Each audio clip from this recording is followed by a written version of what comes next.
প্ৰথমটো কুৱেশ্যন দিছে তলৰবোৰ দ্বিঘাত সমীকৰণ হয়নে নহয় পৰীক্ষা কৰা।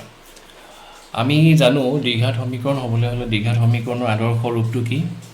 মই এটা লিখিছোঁ ছাইডত। এটা দ্বিঘাত সমীকৰণৰ আদৰ্শ ৰূপ বা ঠাঁচ বা আমি ক'ব পাৰোঁ ষ্টেণ্ডাৰ্ড ফৰ্ম। ঠিক আছে, ষ্টেণ্ডাৰ্ড ফৰ্ম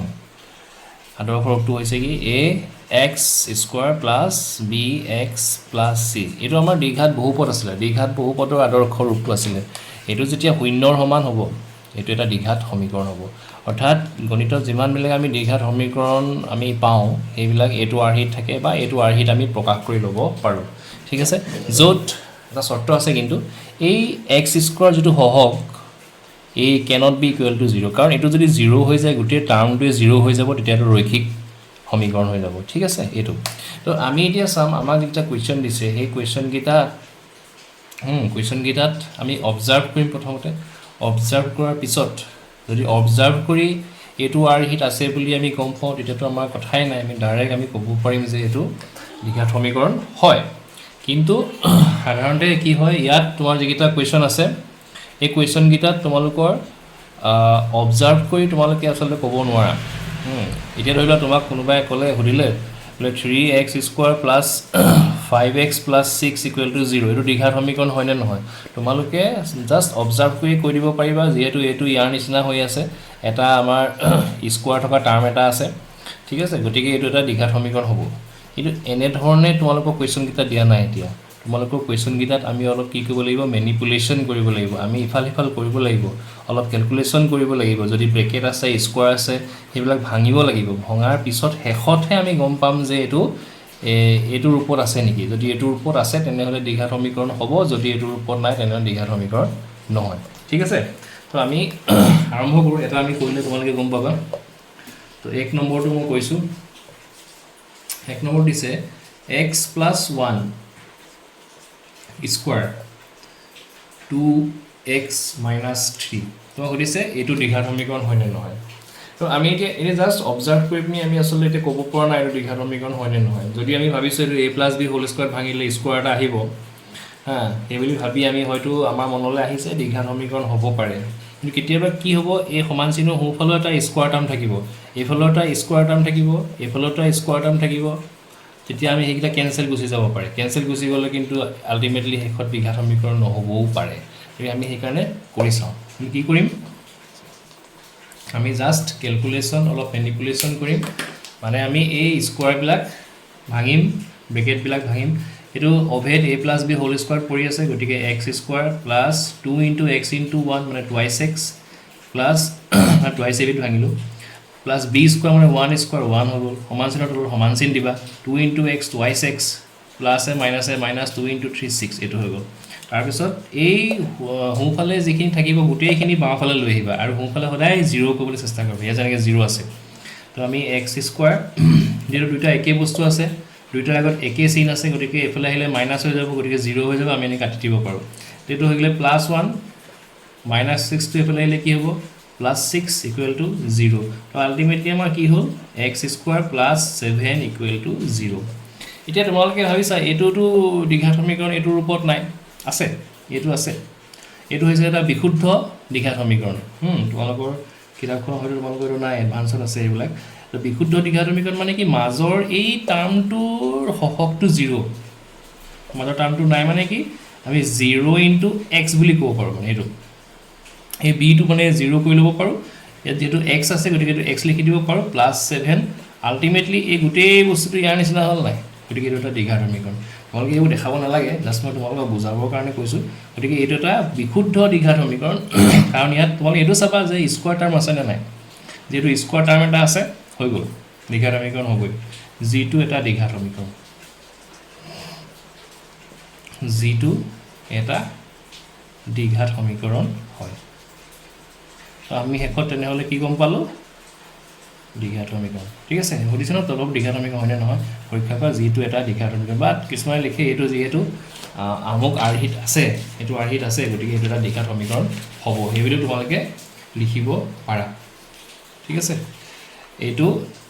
এতেকে এইটো এই আৰ্হিত আছে বা এই আৰ্হিৰ হয় বা এই আৰ্হিৰ নিচিনা হয়, গতিকে প্ৰদত্ত সমীকৰণটো এটা দ্বিঘাত সমীকৰণ হ'ব। এনেকৈ লিখিলেও হ'ব, মই ডাইৰেক্ট লিখিছোঁ যিটো এটা দ্বিঘাত সমীকৰণ হয় দেই। এইটো তোমালোকৰ 1 নম্বৰ 1টো হৈ গ'ল। 2 নম্বৰটো দিছে x² - 2x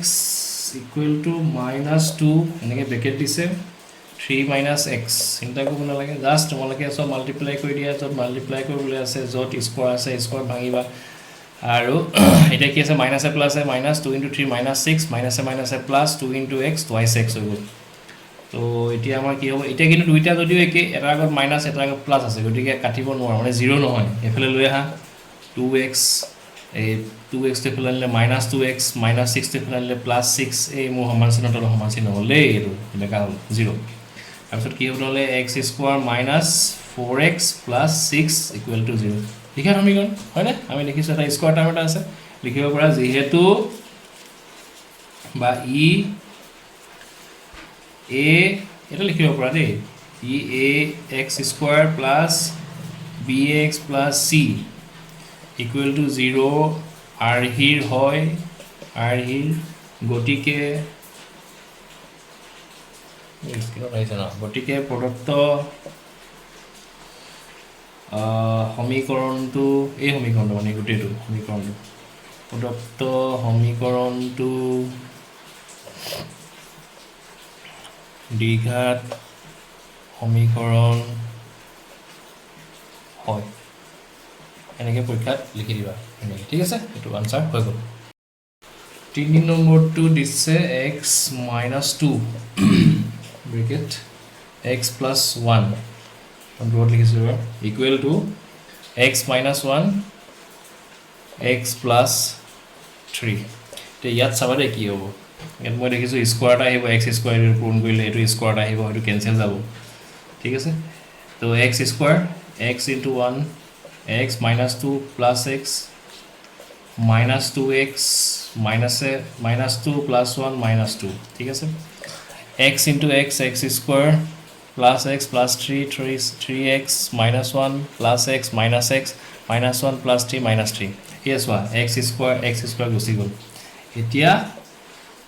এইটো x আৰু এইটো x দুইটা হ'ব, 3x টো নাই, গতিকে আমি চব এইফালে লৈ আহোঁচোন, x - টুৱাইছ লিখিয়ে লওঁ, x - টুৱাইছ x -x -2, এই 3x টো এইফালে লৈ আহোঁ, -3x, এইটো ইয়াতে কৰি ল'ব পাৰিলোঁহেঁতেন, ঠিক আছে? -x টো এইফালে লৈ আহোঁ, +x -3 এইফালে লৈ আহোঁ, +3, এইখিনি হৈ গ'ল, = 0। আল্টিমেটলি কি হ'ল, -x + x, এইটো 0 হৈ গ'ল। আৰু কি কৰিলোঁ, ঠিক আছে। তাৰপিছত -2, এইটো -3x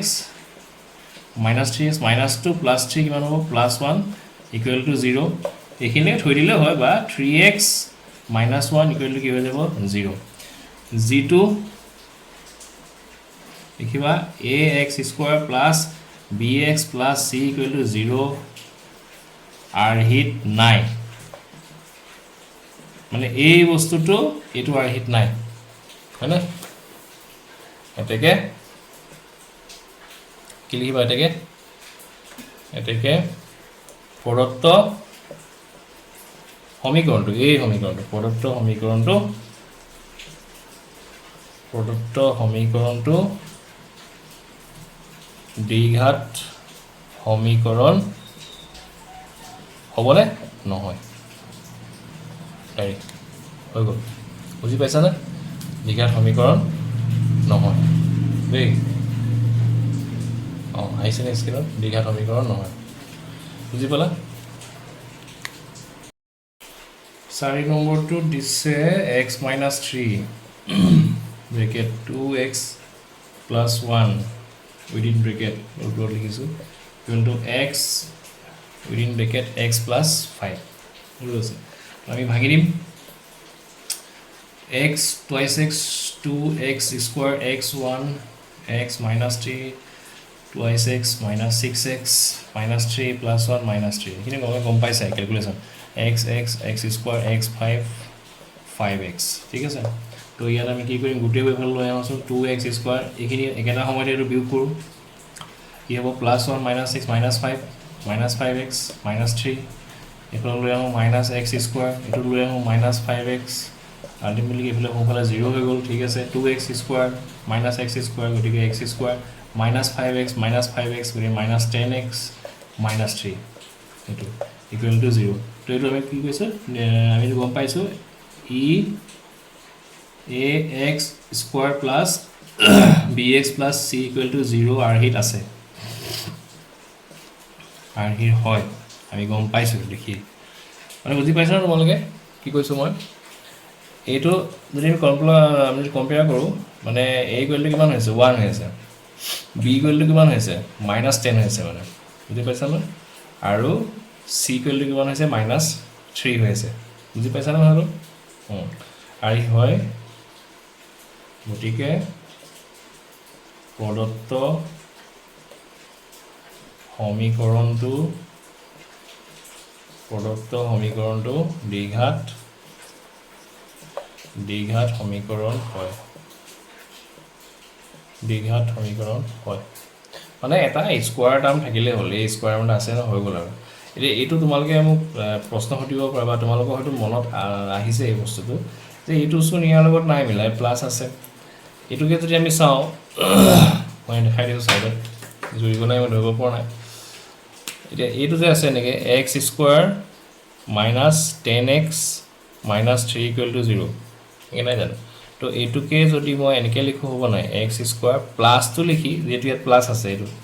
প্লাছ আছে গতিকে মই প্লাছটো লিখি এই মাইনাছ 10টো ভৰাই দিলে হৈ গ'লচোন ভিতৰত মাইনাছ 10 ইনটু এক্স আৰু মাইনাছ 3টোক মই প্লাছ এনেকৈ লিখিব পাৰোঁ মাইনাছ 3 ইকুৱেল টু 0 হয়নে পাৰিম অৰ্থাৎ এতিয়া এই গোটেই লাইনটো ইয়াৰ লগত মিলি আছে নাই মিলি আছে এই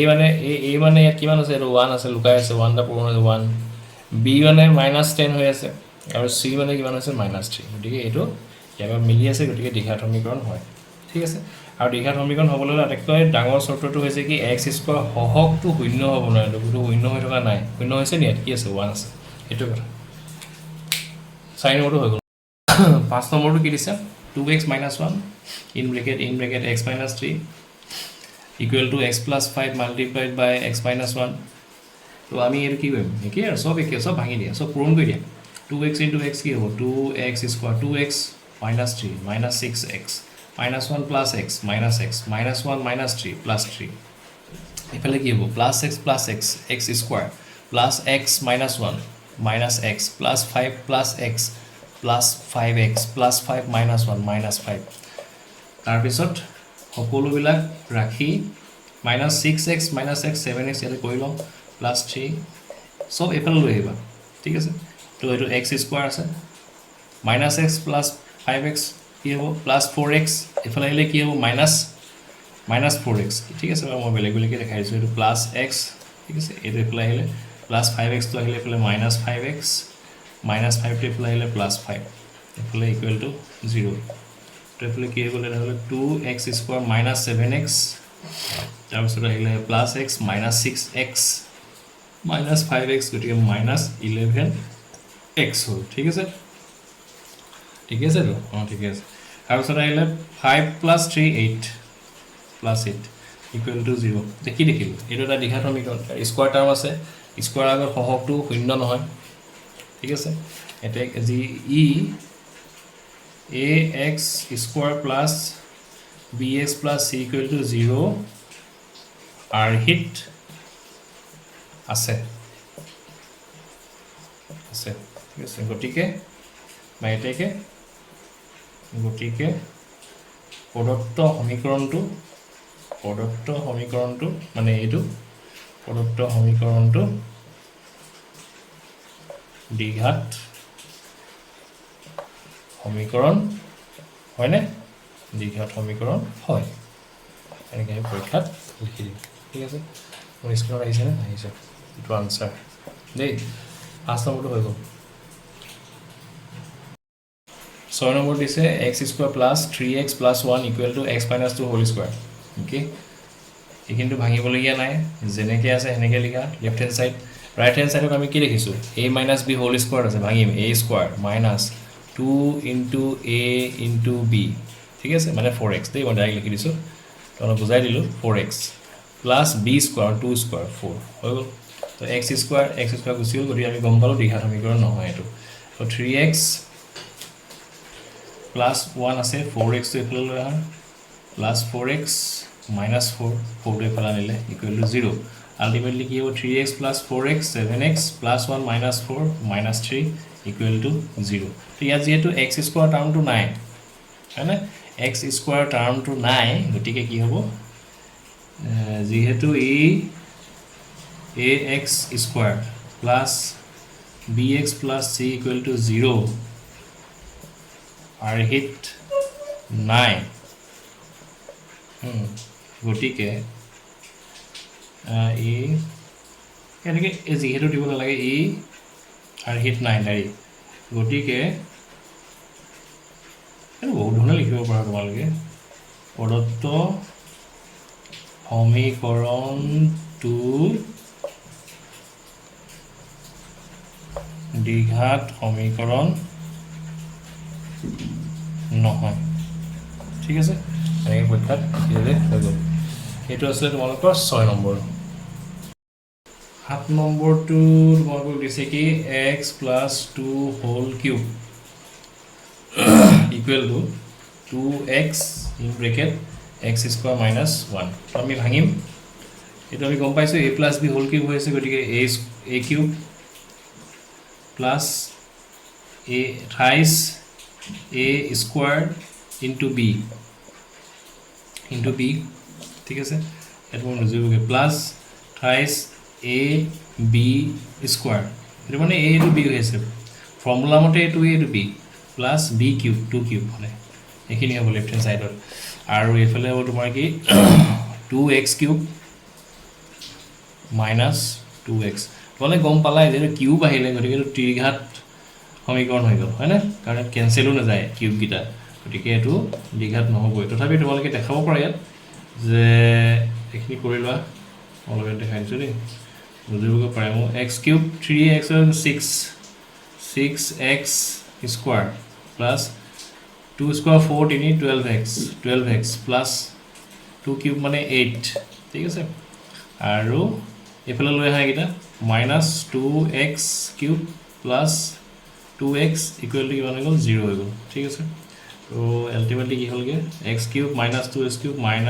minus x cube 6x square আৰু স্কোৱাৰ নাই plus 12x 2x 14x plus 8 equal to 0 এইখিনিয়ে থৈ দিলে হয় তোমালোকে বা তোমালোকে যিহেতু সাধাৰণতে আমাৰ কি হয় একেবাৰে আগত যিটো টাৰ্ম থাকে আটাইতকৈ মানে হায়েষ্ট পাৱাৰ থকা যিটো টাৰ্ম তাৰ সাধাৰণতে আমি মাইনাছটো থৈ নিদিওঁ মাইনাছটো আমি প্লাছ কৰি লওঁ সেইকাৰণে মাইনাছটো প্লাছ কৰিলে বাকী চব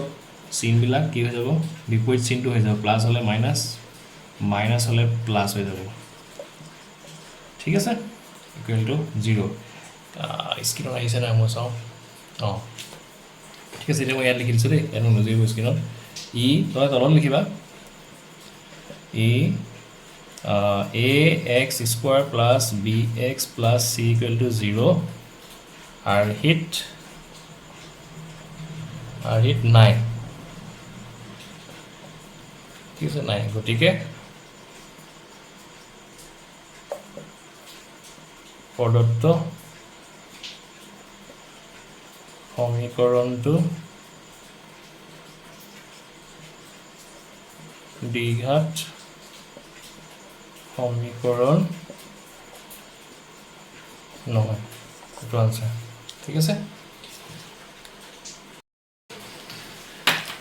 1ৰ শেষৰটোলৈ গৈছোঁ 8 নম্বৰটো দিছে X cube minus 4x square minus X plus 1 equal to X minus 2 whole cube তো এইফালেতো ভাঙিবলগীয়া একো নাই কিন্তু ইয়াত দেখিছোঁ আমি ব্ৰেকেট আছে ওপৰত কিউব আছে গতিকে এই ছাইডটো ভাঙিব লাগিব তো আমি এইটো লিখি লওঁ লেফ্ট হেণ্ড ছাইডটো X cube 4x square minus X plus 1 সমান চিনত অলপ সমান চিন এইটো হ'ব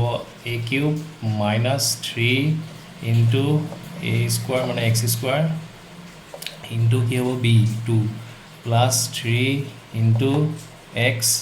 into B square plus minus B cube এইটো ঠিক আছে হৈ গ'ল x cube minus 4x square minus X sorry মানে মোৰ চিন্তাটো ক'ত থাকে যে মোৰ মোবাইলত এই স্ক্ৰীনটো আহিব নাই সেইটো চিন্তা থাকে কেতিয়াবা মই ঘপককৈ ভুল কৰি পেলাওঁ এইটো এক্স কিউব কটাকটি যাব একেই আছে তো আমি এতিয়া কি দেখিলোঁ মাইনাছ 4x ঠিক আছে এইখিনি আমি লিখি লওঁ minus 4x square minus X plus 1 তাৰপিছত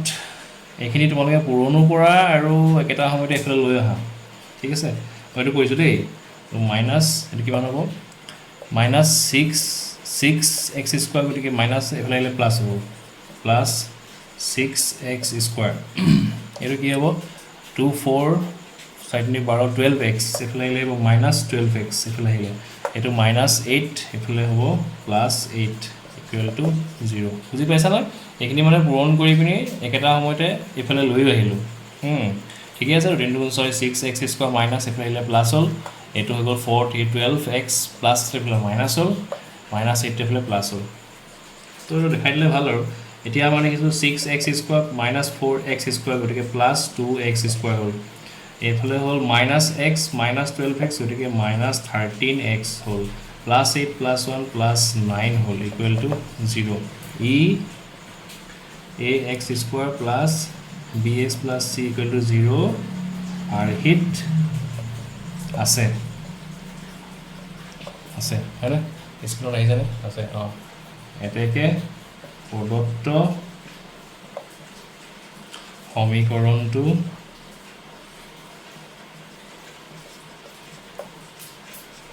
দ্বিঘাত সমীকৰণ হয় এনেকৈ আমি পৰীক্ষা লিখি দিলে হৈ গ'ল ঠিক আছে তোমালোকৰ 1 নম্বৰ 8টা আছিলে 8টা একেবাৰে সহজ আমি ইয়াক কি কৰিব লাগে চব ভাঙি দিব লাগে ভাঙি শেষৰ লাইনটো চাব লাগে একেবাৰে সৰল অৱস্থাত চাব লাগে যে এক্স স্কোৱাৰ টাৰ্মটো আছে নাই মানে চলকৰ ওপৰত স্কোৱাৰ 2 পাৱাৰ থকা এনেকুৱা টাৰ্ম আছেনে নাই সেইটো চালে আমাৰ হৈ গ'ল তেতিয়া দ্বিঘাত সমীকৰণ হ'ব ঠিক আছে এতিয়া আমি 2 3 এইখিনি কৰিম 2 নম্বৰটো দিছে কি তলৰ পৰিস্থিতি কেইটাক দ্বিঘাত সমীকৰণৰ আৰ্হিত প্ৰদৰ্শন কৰা আমাৰ দৈনন্দিন জীৱনৰ বিভিন্ন ধৰণৰ সমস্যা বা পৰিস্থিতি আচলতে আমি কি গণিতৰ সহায়ত আমি সমাধান কৰিব পাৰোঁ আৰু তাৰে এটা ৰূপ হৈছে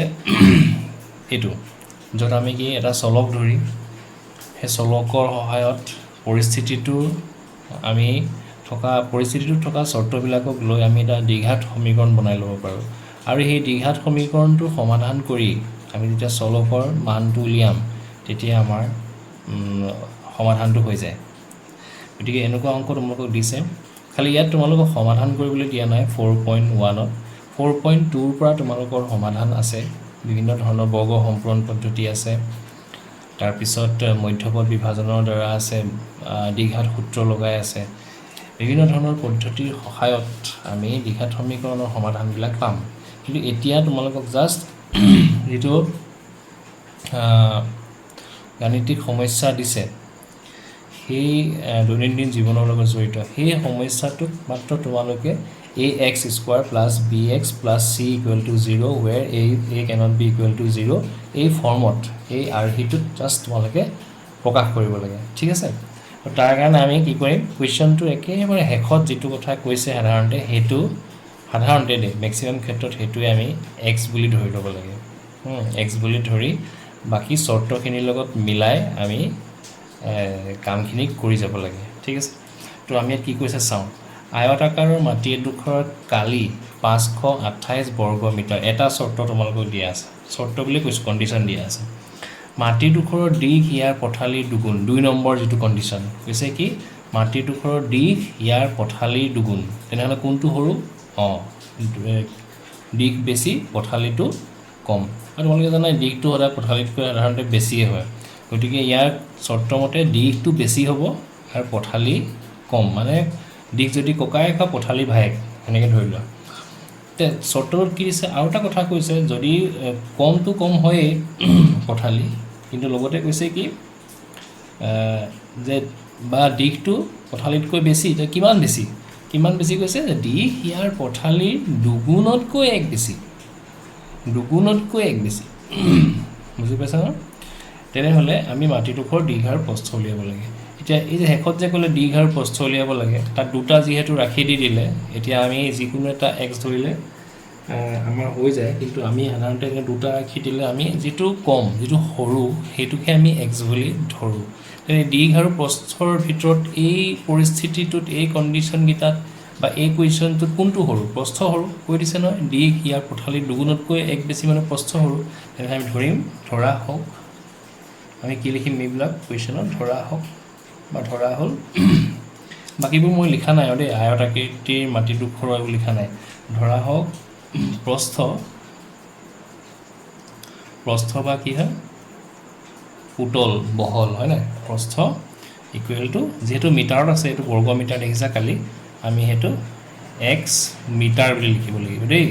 যদি চেণ্টিমিটাৰত থাকে আমি চেণ্টিমিটাৰ লিখিম এইটো এক্স বুলি ধৰি ল'লোঁ কিবা এটা ইংৰাজী সৰফলা আমি ধৰি লওঁ সাধাৰণতে আমি এক্স ৱাই জেডে ধৰোঁ গতিকে এক্স লিখিলোঁ এতেকে চৰ্তমতে বা প্ৰশ্নমতে এতেকে প্ৰশ্নমতে প্ৰথমটো কণ্ডিশ্যন মতে মানে প্ৰশ্নমতে দিশ তেনেহ'লে কি হ'ব দিশ ইকুৱেল টু কি হ'ব কৈছে কি দিশ ইয়াৰ পথালিৰ দুগুণতকৈ পথালি কিমান এক্স তাৰ দুগুণ বুলি ক'লে কিমান হ'ব টুৱাইছ এক্স 2 পূৰণ এক্স তাতকৈ আৰু এক বেছি বুলি কোৱাৰ লগে লগে কি যোগ এক বেছি এইটো হয়নে তেনেহ'লে দিশ কিমান হ'ব এইটো ইমান মিটাৰ বুজি পালানে একেবাৰে সহজ হয়নে প্ৰস্থ যদি এক্স মানে প্ৰস্থ যদি 5 মিটাৰ হয় তেনে দিশ কিমান হ'ব 2 পূৰণ 5 10 যোগ 11 মিটাৰ হ'ব মানে বুজি পালা ঠিক আছে আৰু প্ৰশ্নমতে আৰু কি কৈছে মাটিডোখৰ কালি আৰু কালি বুলি ক'লে কি হ'ব এতিয়া আয়তাকাৰ মাটি বুলি কোৱাৰ লগে লগে এটা কথা আমাৰ মনলৈ আহিব লাগিব আয়তৰ কালি সূত্ৰটো ব্যৱহাৰ কৰিব লাগিব আয়তৰ কালি সূত্ৰটো কি দিশ লেংথ আৰু বহল বুলি কৈছোঁ প্ৰস্থ দিশ পূৰণ প্ৰস্থ হয়নে দিশ পূৰণ প্ৰস্থ ঠিক আছে এতিয়া তেনেহ'লে আমি কি লিখিম আৰু দিশ এক্স মিটাৰ আৰু প্ৰস্থ বা বহুত ধৰণে লিখিব পাৰি লিখি লোৱা হ'ল আৰু দিয়া আছে বা আৰু প্ৰশ্নমতে আকৌ এবাৰ লিখি দিছোঁ বাৰু আৰু প্ৰশ্নমতে কমা দিয়াত নহয় কৈছে কি মাটিডোখৰ কালি অৰ্থাৎ কালি সমান কিমান কৈছে 528 বৰ্গ মিটাৰ বা মিটাৰ স্কোৱাৰ এইটো ঠিক আছে এতেকে কালি মানে দিশ পূৰণ প্ৰস্থ দিশ কিমান আছিলে এক্স পূৰণ প্ৰস্থ কিমান আছিলে 2x প্লাছ 1 চৰি প্ৰস্থ কিমান 2x প্লাছ 1 আৰু দিশ কিমান প্ৰস্থ x আৰু দিশ কিমান 2x প্লাছ 1 এইকেইটা গতিকে দিশ আৰু প্ৰস্থ পূৰণ কৰিলোঁ এইটো আগত লিখিলোঁ পিছত লিখিলোঁ কাৰণ পূৰণত কম বিনিময় হয় 2 3 গুণ 6 3 2 গুণ 6 সমান যিহেতু সমীকৰণ হৈ গ'ল এতিয়া আমি একক লিখিব নোৱাৰোঁ এই মিটাৰ স্কোৱাৰ আমি নিলিখোঁ এতিয়া এইটোকে যদি মই মাল্টিপ্লাই কৰি দিওঁ 2x স্কোৱাৰ এটা দীঘাৰ সমীকৰণ হৈ গ'ল x × 1 প্লাছ x এই 528টো এইফালে লৈ আহা 528 ইকুৱেল টু 0 এইটো এটা কি হৈ গ'ল দীঘাত সমীকৰণ আমাক কি বুলি কৈছিলে দীঘাত সমীকৰণৰ আৰ্হিত প্ৰকাশ কৰা সেইটো প্ৰকাশ কৰা হৈ গ'ল এইটোৱে আমাৰ আনচাৰ বুজি পালা নহয় এই লাষ্টৰ লাইনটো আমাৰ কি তেনেহ'লে আনচাৰ এনেকৈ পৰীক্ষাত লিখি দিলে হৈ গ'ল গতিকে আমাৰ এই সমস্যাটোক আমি কি কৰিলোঁ শেষত গৈ দীঘাত সমীকৰণত প্ৰকাশ কৰি ল'লোঁ আৰু এই দীঘাত সমীকৰণটোৰ আমাৰ বিভিন্ন পদ্ধতি আছে সেই পদ্ধতিৰ সহায়ত যেতিয়া আমি সমাধান কৰিম আমি এক্সটো উলিয়াম এক্স পাম এক্স মানে এইটো প্ৰস্থটো পাম প্ৰথমতে আৰু প্ৰস্থটো আকৌ ইয়াত তাৰ ভেলুটো বহাই দিলে আমি দৈৰ্ঘ্যটো পাই যাম গতিকে আমি শেষত যদি সমাধান কৰোঁ তেনেহ'লে আমি প্ৰস্থ আৰু দৈৰ্ঘ্য দুয়োটাই উলিয়াব পাৰিম ঠিক আছে এইটো আছিলে 1 নম্বৰ 2 নম্বৰত কি দিছে দুটা ক্ৰমিক যোগাত্মক অখণ্ড সংখ্যা যোগাত্মক অখণ্ড সংখ্যা আমাৰ কোনবিলাক 1 + 1 + 2 + 3 + 4 এনেকৈ আমাৰ গৈ থাকিব দেই এইবিলাক দুটা ক্ৰমিক মানে এটাৰ পিছত ইটো যদি 1 আৰু 2 লওঁ তেনেহ'লে আমি ক'ম যে 1 আৰু 2 ক্ৰমিক 1ৰ পিছত মানে 2 ঠিক আছে 2 পিছত কি আহিব 3 2 3 ক্ৰমিক ঠিক আছে দুটা মানে ক্ৰমিক সংখ্যা তো আমি 1 2 3 4 ল'লে মানে ক'ম কি এই 1 2 3 4 কেইটা এটা ক্ৰমত আছে ক্ৰমিক 4টা যোগাত্মক অখণ্ড সংখ্যা বুলি ক'ম যদি অকল 1 2 লিখোঁ ক্ৰমিক দুটা যোগাত্মক অখণ্ড সংখ্যা বুলি ক'ম 1 2 3 লিখিলে ক্ৰমিক তিনিটা যোগাত্মক অখণ্ড সংখ্যা বুলি ক'ম বুজি পাইছানে তো এইবিলাকৰ এটা সাদৃশ্য আমি দেখিছোঁ যে ক্ৰমিক যোগাত্মক অখণ্ড সংখ্যাবিলাক এক এককৈ বাঢ়ি যায় 1ৰ লগত 1 যোগ কৰিলে 2 আকৌ 2ৰ লগত 1 যোগ কৰিলে 3 গতিকে এই 1টোক যদি মই n বুলি ধৰোঁ পিছৰটো কি হ'ব তেনেহ'লে 1 বাঢ়িব n + 1 এই পিছৰটো কি হ'ব তেনেহ'লে এই nটোৰ লগত ইয়াৰ কি সম্বন্ধ আছে এইটোৰ লগত আৰু 2 বেছি ইয়াৰ লগত আৰু এই 2 বেছি 1 যোগ 2 3 কৰি এইটো যদি n হয় এইটো কি হ'ব n + 2 হ'ব এনেকুৱা কথা এনেকৈ বাঢ়ি বাঢ়ি গৈ থাকে ঠিক আছে এইখিনি আমি গম পালোঁ দেই এইখিনি মোহাই দিছোঁ এতিয়া কথা হ'ল কি দুটা ক্ৰমিক যোগাত্মক অখণ্ড সংখ্যাৰ পূৰণফল গতিকে আমি পূৰণফলো 306 দিয়া আছে আমি সংখ্যা দুটা উলিয়াব লাগে তো ইয়াত আমি কি ধৰিম ধৰা হ'ল শেষৰ কুৱেশ্যনটো কি বুলি আছে মই কৈছিলোঁ নহয় আমি সংখ্যা দুটা উলিয়াব লাগে ধৰা হ'ল সংখ্যা দুটা আমি সংখ্যা দুটা মানে উলিয়াব নালাগে সংখ্যা দুটা উলিয়াবৰ কাৰণে আমি যিটো দ্বিঘাত সমীকৰণ বনাব লাগে সেইটোহে ইয়াত বনাবলৈ কৈছে দেই দ্বিঘাত সমীকৰণটো উলিওৱা যিটো সমাধানটো কিন্তু 4.2 আছে সেইটো তো 4.2 যেতিয়া পাম এইকেইটা আকৌ তোমালোকে ইয়াৰ সমাধানকেইটাও উলিয়াব লাগিব ঠিক আছে ধৰা হ'ল সংখ্যা দুটা এটা যদি x বুলি কওঁ তেনেহ'লে প্ৰথমটো x বুলি ক'লে এটা যেনিবা ধৰি লওঁ আকৌ মই লিখি দিছোঁ এই 2টোকে মই x বুলি ক'লোঁ এনেকৈ বাঢ়ি গৈ আছেতো 1 2 3কে এইটোকে মই বা এইটোকে প্ৰথম 1টোকে মই x বুলি ক'লোঁ ঠিক আছে তেনেহ'লে পিছৰটো কি হ'ব যিটো 1 বেছি এই পিছৰটোক আমি কেনেকৈ লিখিম x সাপেক্ষে কেনেকৈ লিখিম xৰ লগত 1 যোগ কৰিলে পিছৰটো পাম মানে 1টোক যদি মই x বুলি লিখোঁ হা 2টোক তেনেহ'লে মই কেনেকৈ লিখিব লাগিব xৰ সাপেক্ষে x + 1 বুলি ক'ব লাগিব বুজি পাইছা না এতিয়া 2 পাম 3টোক কেনেকৈ লিখিম x সাপেক্ষে x + 2 মানে xৰ লগত মানে 1ৰ লগত 2 যোগ কৰিলে 3 হয় গতিকে x যদি 1 হয় তেনেহ'লে 3 কিমান হ'ব x + 2 বুজি পাইছানে তেনেহ'লে আমি কি লিখিম সংখ্যা দুটা ইয়াৰে যদি কোনোবা এটা x বুলি কওঁ আগৰটো যদি x হয় তেনেহ'লে পিছৰটো কি হ'ব 1 বেছি হ'ব x আৰু x + 1 এনেকৈ লিখি দিছোঁ ঠিক আছে দেই ৰ'বা তোমালোকৰ স্ক্ৰীনত আহিছে না মই চাওঁ আহিছে তো এইখিনি মোহাই দিছোঁ x আৰু এইটো কি হ'ব তেনেহ'লে 1 বেছি হ'ব x + 1 এইকেইটা তো প্ৰথমটো আমাৰ হৈ গ'ল ক্ৰমিক যোগাত্মক অখণ্ড সংখ্যাৰ পূৰণফল বুলি কৈছে এতিয়া গতিকে প্ৰশ্নমতে পূৰণফল এইকেইটা মানে পূৰণ কৰি দিবলৈ কৈছে আমাক x পূৰণ x + 1 এই ক্ৰমিক অখণ্ড সংখ্যা দুটা পূৰণ কৰিলে কাৰ সমান হয় 306 সমান হয় হৈ গ'ল সেইটোৱে এইটো যদি আমি এতিয়া ব্ৰেকেটটো উঠাই দিওঁ x পূৰণ x এইটা আমি দ্বিঘাত সমীকৰণ এটা পাই গ'লোঁ x + 1 x পূৰণ + 1 x 306টো ইফালে লৈ আহিলোঁ 306 = 0 এইটোৱে আমাৰ আনচাৰ দেই গতিকে আমি দ্বিঘাত সমীকৰণত প্ৰকাশ কৰিব লাগে এই গোটেই সমস্যাটো আমি কৰি দিলোঁ এইটো কুৱেশ্যন চোৱা 3 নম্বৰটোত কি দিছে ৰামৰ মাক তেওঁতকৈ 26 বছৰ ডাঙৰ এতিয়া চোৱা এতিয়া বয়সৰ অংক আহি গ'ল বয়সৰ অংকত এটা মই তোমালোকক কৈ দিওঁ তোমালোকে সদায় যে ধৰিবা প্ৰথমতে আমি যে x y z ধৰি আছোঁ ধৰা হ'ল সদায় বৰ্তমান বয়সটো ধৰিবা যি নহওক সদায় বৰ্তমান বয়স প্ৰথম লিখিবা ধৰা হ'ল বৰ্তমান বয়স x ঠিক আছে সেইটো বৰ্তমান বয়সটোৱে আমি ল'ব লাগিব 5 বছৰ আগত 5 বছৰ পিছৰ বয়সটো x y z এইবোৰ ধৰি বিশেষ লাভ নহ'ব ঠিক আছে ৰামৰ মাক তেওঁতকৈ 26 বছৰ ডাঙৰ গতিকে আমাৰ দুজন ব্যক্তিৰ কথা আহিলে ৰাম আৰু ৰামৰ মাক তেওঁলোকৰ বয়সৰ গুণফল পূৰণফল বছৰত আজিৰ পৰা 3 বছৰ পিছত হ'বগৈ 360 ঠিক আছে ৰামৰ বৰ্তমান বয়স আমি উলিয়াব লাগে এই আছে ৰামৰ বৰ্তমান বয়স দিয়ে দিলি তো আমি কি লিখিম ধৰা হ'ল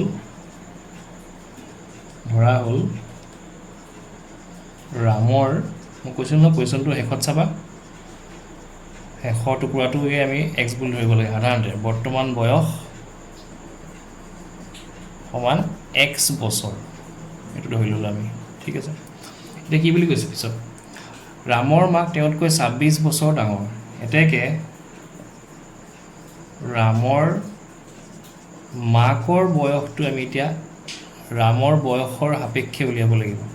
অৰ্থাৎ xৰ সাপেক্ষে কি হ'ব তেনেহ'লে 26 বছৰ ডাঙৰ বেছি মানে তেনে x + কিমান হ'ব 26 years হ'বনে হ'বনে এইটো অৰ্থাৎ ধৰি লোৱা তোমাৰ বয়স 20 বছৰ তেনেহ'লে আৰু মাৰ বয়স তোমাতকৈ 26 বছৰ বেছি তেনেহ'লে মাৰ বয়স কিমান হ'ব বাৰু 20 যোগ 26 মানে কিমান হ'ব 46 বছৰ 46 ইয়াৰ্ছ হয়নে কথাটো এনেকুৱা সেইটোৱে কথা আমি যোগ কৰিব লাগিব এতিয়া মাৰ বয়স মোতকৈ সদায় বেছি হ'বই কাৰণ মই সৰু সদায় মা সদায় মোতকৈ ডাঙৰ গতিকে যোগ কৰিব লাগিবই বেছি বুলি ক'লে যোগ কৰিব লাগিব এইখিনি আমাৰ হৈ গ'ল প্ৰথম যিটো কণ্ডিশ্যন দিছে সেইটো হৈ গ'ল এতিয়া দ্বিতীয় কণ্ডিশ্যনটো চোৱা হৈছে কি তেওঁলোকৰ বয়সৰ গুণফল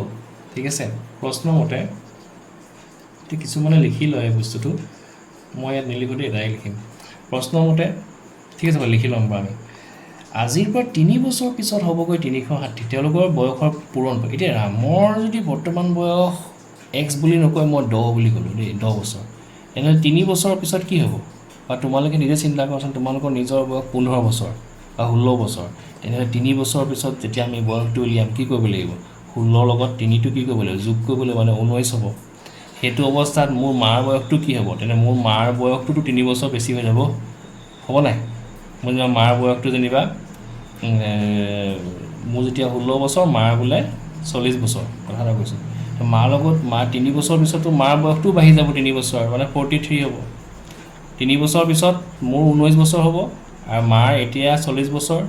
3 বছৰ পিছত মাৰ 43 হ'ব এই কনচেপ্টটোকে তোমালোকে ভাবাচোন যে ৰামৰ বৰ্তমান বয়স x বছৰ এই 16টো মানে এতিয়া x হৈ আছে 16টো কি হৈ আছে x হৈ আছে 3 বছৰ পিছত কি হ'ব তেনে ৰামৰ বয়স +3 হ'ব এতিয়া যেনেকৈ যোগ কৰিলোঁ 3 16 লগত 3 যোগ কৰিলোঁ এতিয়া x লগত 3 যোগ কৰিব মানে xটো আমি গম পোৱা নাই নহয় কি হ'ব শেষতহে ওলাব এইটো খালি মই ধৰি লৈছিলোঁ বুলিহে 16 বুলি কথাটো এনেকুৱা এইটো অজ্ঞাত ৰাখি হৈ আছে সেইকাৰণে চলক ইয়াৰ মানটো পিছতহে পাওঁ আমি গতিকে আমি x বুলিয়ে ক'ব লাগিব এতিয়া মাৰ বয়সটো কিমান মাৰ বয়স ওপৰত লিখা আছে না ৰামৰ মাকৰ বয়স x + 26 ৰামৰ মাকৰ বৰ্তমান বয়স x + 26 হয়নে ৰামৰ মাকৰ বৰ্তমান থাকিলে দেই শব্দটো বৰ্তমান বয়স হা এইটো মই ওপৰত লিখি দিছোঁ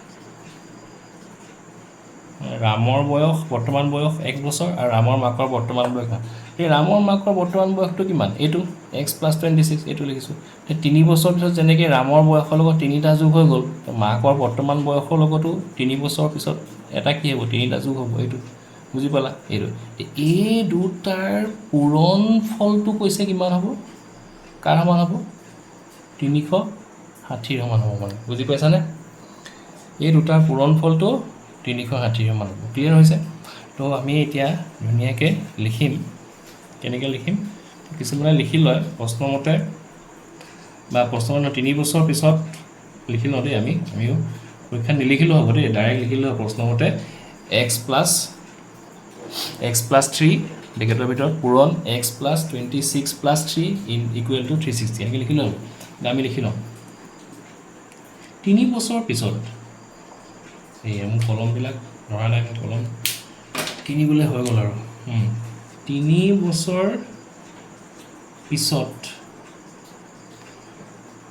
ৰামৰ বয়স কিমান হ'ব এতিয়া যদি x বছৰ হয় 3 বছৰ পিছত x + 3 এটা যোগ হৈ যাব ইমান বছৰ বাঢ়ি যাব 3 বছৰ আৰু 3 বছৰ পিছত ৰামৰ মাকৰ বয়স কিমান হ'বগৈ এতিয়া কিমান x + 26 আৰু 3 বছৰ পিছত কিমান হ'ব x + 26 + 3 এটা যোগ কৰিলে 29 ইমান বছৰ ঠিক আছে স্ক্ৰীনত আহিছে নে আহিছে চাগে এতিয়া প্ৰশ্নমতে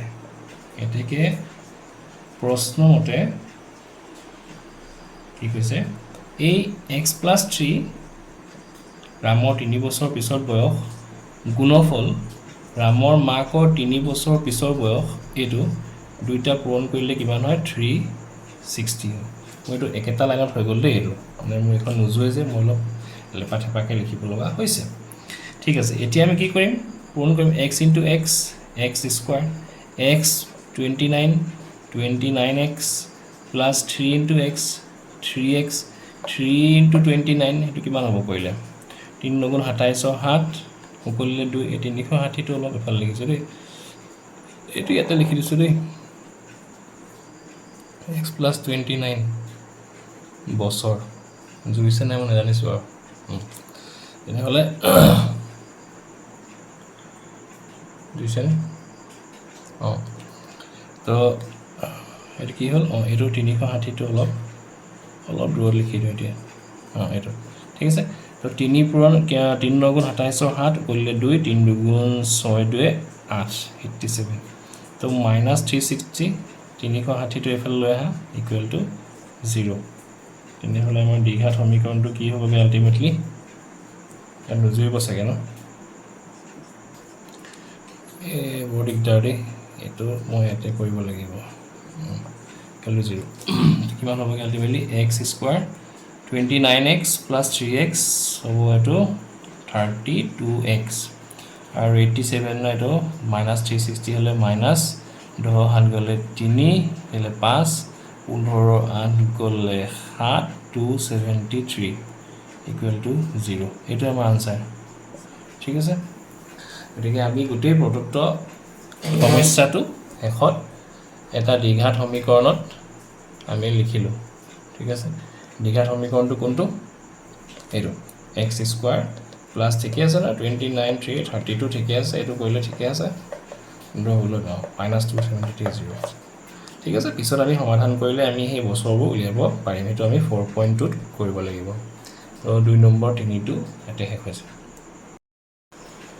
4 নম্বৰটো চাই লোৱা কি দিছে এখন ৰেলগাড়ীয়ে 480 কিলোমিটাৰ পথ এটা সমান দ্ৰুতিত ভ্ৰমণ কৰে ধৰি লোৱা হৈছে যে গাড়ীখনে ব্ৰেক নেমাৰে টাৰ্ণিং নাই আগত গৰু ছাগলী অহা নাই একো অসুবিধা হোৱা নাই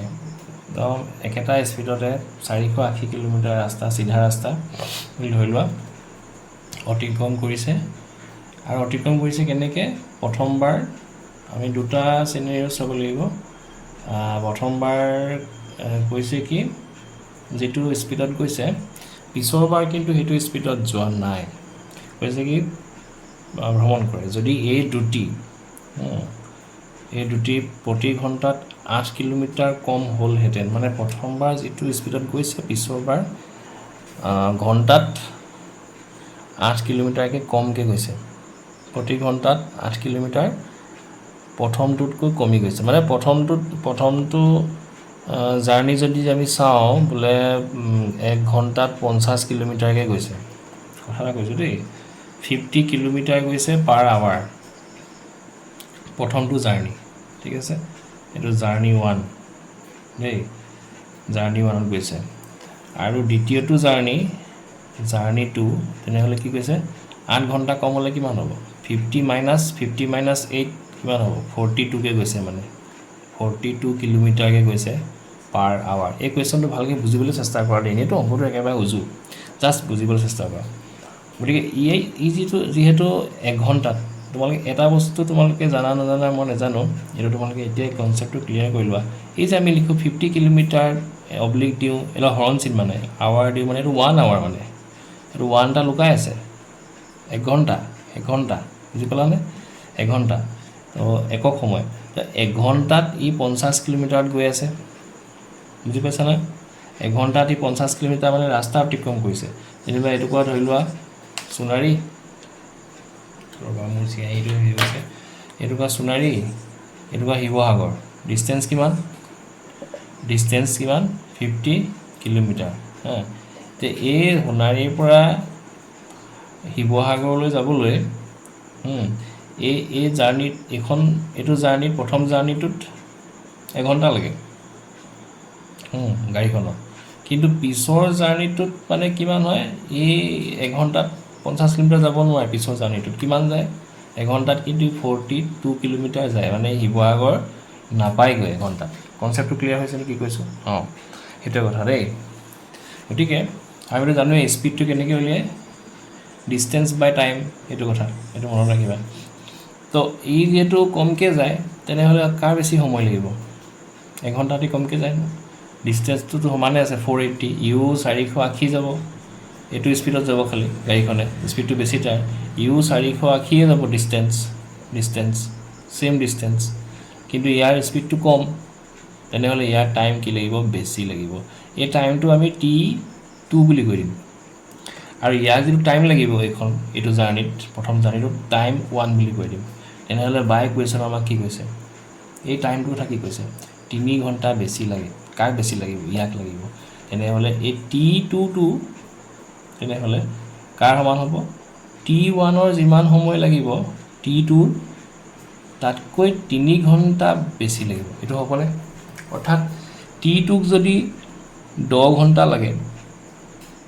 সৰি এইটো কৈ লওঁ T1ক যদি মই কৈছোঁ 480 কিলোমিটাৰ যাবলৈ 5 ঘণ্টা লাগে তেনেহ'লে T2ক কিমান লাগিব T1 + 3 মানে কিমান লাগিব 5 + 3 8 ঘণ্টা লাগিব 8 ঘণ্টা লাগিব বুজি পাইছা কি কৈছোঁ কাৰণ T2 লাহে লাহে গৈছে নহয় স্ক্ৰীনত আহিছে নাই বাৰু স্ক্ৰীনত অহা নাই কি বুলি ক'লোঁ মই T1ক যদি 5 ঘণ্টা লাগে তেনেহ'লে এইটো জাৰ্ণি কৰিবলৈ মই T2 বুলি ক'লোঁ টাইমটো T2ক কিমান লাগিব তেনেহ'লে T1তকৈ ইয়াতকৈ আৰু 3 ঘণ্টা বেছি লাগিব কাৰণ ই লাহে লাহে গৈছে 42 কিলোমিটাৰ এঘণ্টা অৰ্থাৎ কিমান লাগিব T1 মানে কিমান 5 + 3 কিমান 8 ঘণ্টা লাগিব মানে বুজি পালা কথাটো তো এই কনচেপ্টটো আমি ব্যৱহাৰ কৰিম T2 = T1 + 3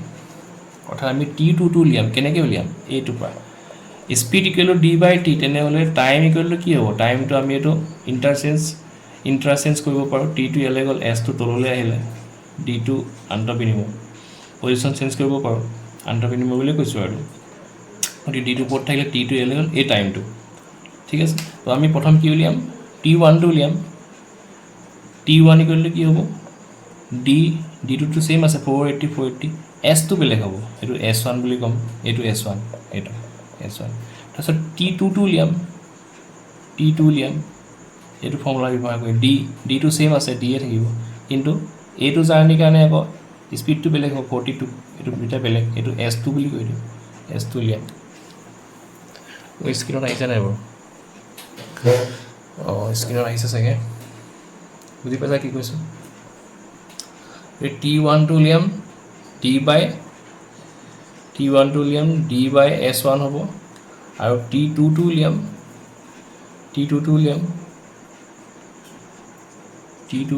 D/S2 হ'ব এইকেইটা এইটো আৰু এইটো ব্যৱহাৰ কৰি আমি এই দুটা জাৰ্ণিত কিমান সময় লাগিব সেইটো আমি উলিয়াই ল'ম তাৰপিছত বাই কুৱেশ্যন একৰ্ডিং টু কুৱেশ্যন আমি কি লিখিম তেনেহ'লে T2 যাক বেছি সময় লাগে এই জাৰ্ণিটো কৰিবলৈ সেইটো যাক কম সময় লাগিলে কিমান T1 তাতকৈ আৰু 3 ঘণ্টা বেছি লাগিব কৈছে সেইটো হ'ব তাৰপিছত আমি ইয়াত ভেলু মানে কি এইটো বহাই দিম আমি ইয়াত যিকেইটা আমি পালোঁ T1 যিটো পালোঁ T1ৰ জেগাত বহাম T2টো ইয়াত বহাম এইফালে কেলকুলেশ্যন কৰি আমি এটা দ্বিঘাত সমীকৰণ উলিয়াই দিম ক্লিয়াৰ হৈছে মই ভাবিছোঁ তোমালোকে বুজি পাইছা এইটো গতিকে আমি এতিয়া লিখিম তো মোৰ এই বৰ্ডখনত হয়তো নুজুৰিব পাৰে সেইকাৰণে মই 3 ভাগ কৰি লওঁ এতিয়া দেই 1 ভাগ 2 ভাগ 3 ভাগ আমি কি লিখিম সমাধান কুৱেশ্যনটোত আমি তোমালোকে কুৱেশ্যন নম্বৰ দিবা পৰীক্ষা আমি লিখিম ধৰা হ'ল কি কৈছে আমি ৰেলগাড়ীখনত দুটি মই কৈছিলোঁ ন শেষৰ কুৱেশ্যনটো পঢ়ি চাব লাগে সেইটোকে ধৰা হ'ল দুটি মানে ৰেলগাড়ীখনৰ দুটি দেই মই লিখা নাই এইটো x যিহেতু চব কিলোমিটাৰত আছে ঘণ্টাত আছে km/h এইটো মই ইংৰাজীত লিখিছোঁ ইউনিটটো ঠিক আছে কিলোমিটাৰ দুটি এইটো প্ৰথম দুটি বুলি লিখা ধৰা হ'ল প্ৰথম দুটি আমি এইটো V1 কৰি দিওঁ V1 x km/h ঠিক আছে x km/h এতিয়া এই প্ৰথম দুটিৰ সময়ত ডিষ্টেঞ্চটো কিমান দূৰত্ব ডিষ্টেঞ্চ কিমান আছে 480 কিলোমিটাৰ এতেকে এই স্পীডত 480 কিলোমিটাৰ যাবলৈ কিমান সময় লাগিব এতেকে সময় T1 এইখিনি জাৰ্ণি কৰোঁতে তেনেহ'লে কি হ'ব T1টো কি হ'ব D/S1 v1 অৰ্থাৎ 480 ডিভাইডেড বাই 480 ডিভাইডেড বাই কি হ'ব x আৰু যেটো টাইম হয়তো লাষ্টত কিলোমিটাৰ কেনসেল হ'ব আৱাৰ থাকিব আৱাৰ ঠিক আছে এই লিখিছো এটো প্ৰথমটো জাৰ্নি তাৰপিছতে দ্বিতীয় দুটি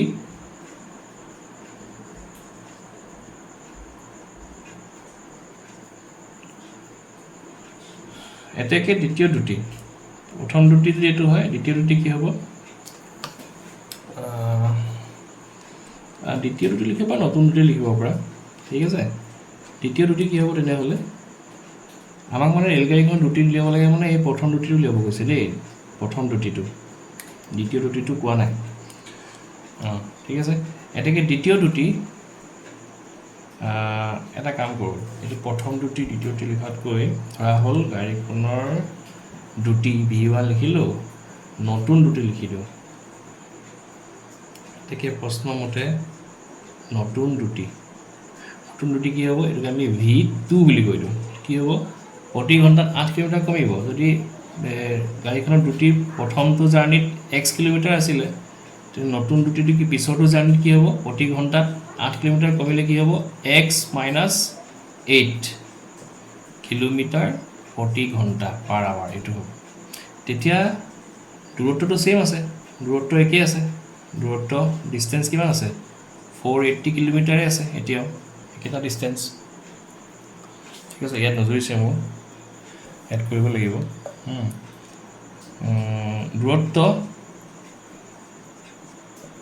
ডিসটেন্স একেটাই আছে 480 কিলোমিটাৰ পিছৰটো জাৰ্নি ক্ষেত্ৰটো মানে যেতিয়া 8 ঘণ্টাকে কমিব 8 কিলোমিটাৰকে 8 কিলোমিটাৰ কমিব পিছৰটো জাৰ্নি ক্ষেত্ৰটো মানে যেতিয়া প্ৰতি ঘণ্টাত 8 কিলোমিটাৰকে কমিব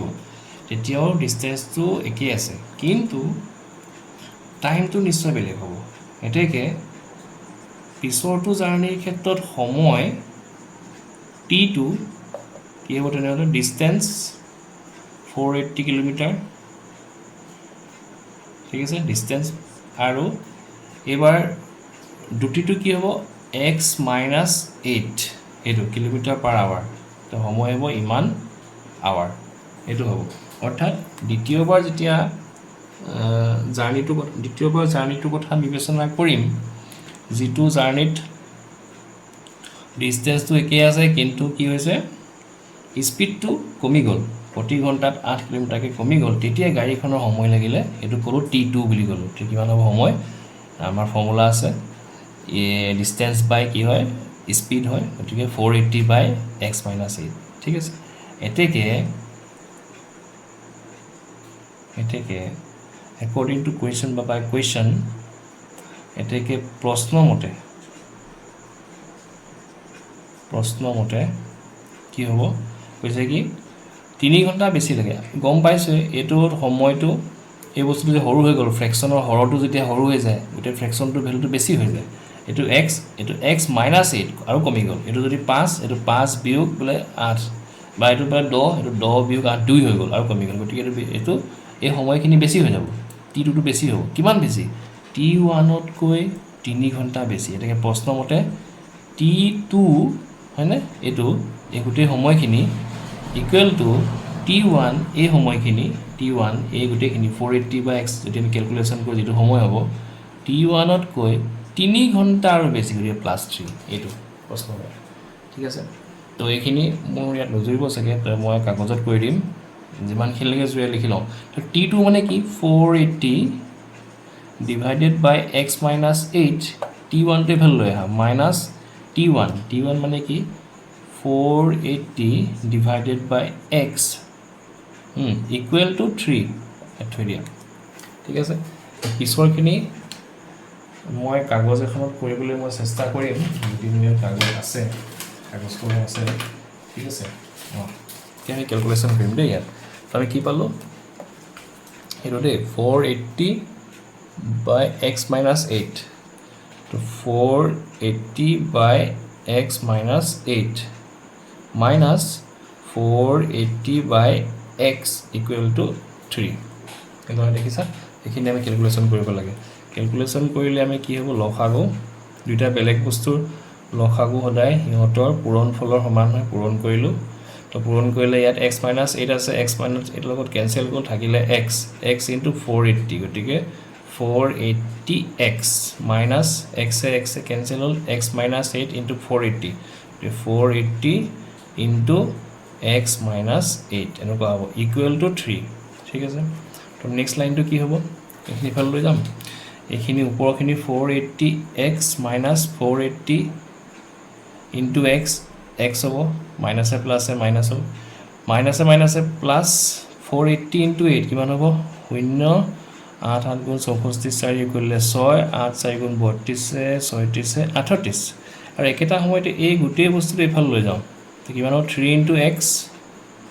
3x x minus 8 এটো তোমালোকে ইয়াতে ক্যালকুলেশনটো কৰি দিব পাৰে ভাঙি দিব পাৰিবা ইয়াতে মই পিছৰ লাইনটো ভাঙি দিম ঠিক আছে তুমি বুজি পাইছা না 3 লগত এই গোটেইখিনি পূৰণ হৈ গ'ল গোটেইখিনি পূৰণ হৈ গ'ল 3 পূৰণ x minus 8 এখিনি এতিয়া এইটো কৰো এটো মাইনাস প্লাস দুইটা বেলেগ দুইটা একে বস্তু এটা আকৌ প্লাস এটা আকৌ মাইনাস গতিকে এটো কেনসেল হৈ গ'ল তো 3840 থাকিলে ইয়াত এফালে আৰু এফালে কি থাকিলে 3x into x 3x square plus a minus 3x into 8 24x এতিয়া এইখিনিকে আমি এনেকৈ লিখিব পাৰি এইখিনি উল্টাকে লিখিব পাৰি না এই সাইডটো এফালে এই সাইডটো এটো গতিকে 3x square minus 24x ইচ্ছা কৰিলে তোমালোকে এনেকৈ লিখি ল'ব পাৰা যদি তোমালোকে বুজি পোৱা নাই এনেকৈ এই লাইনটো নিলিখিলেও হয় আকৌ এইটো এফালে আনিম এতিয়া 3x square minus 24x এইটো এফালে আহিলে কি হ'ব minus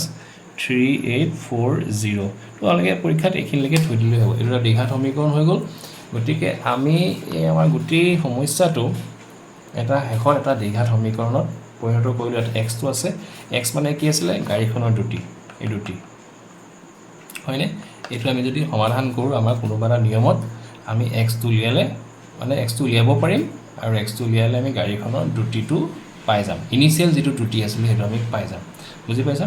গতিকে এটো ইচ্ছা কৰিলে তোমালোকে সৰু কৰি ল'ব পাৰা মই দেখিছো ইয়াত 3 কমন আছে 8 3 11 15 3 যাব গতিকে 3 এ দুইফালে হৰণ কৰিলে কি হ'ব x square minus 3 8 গুণ 8x 3 হৰণ কৰিছো 3 গুণ 3 3 2 গুণ 6 24 3 8 24 শূন্য আলটিমেটলি এটো হ'ব আনসাৰ দেই এটো পৰীক্ষাটো লিখিলে হৈ গ'ল যে প্ৰদত্ত সমস্যাটোৰ কাৰণে দ্বিঘাত সমীকৰণটো হ'ব x square minus 8x minus 1280 equal to 0 আৰু তোমালোকৰ এই 4.1 অৰ মই গোটেইটা অংক কৈ দিলো থ্যাংক ইউ ভালদৰে থাকিবা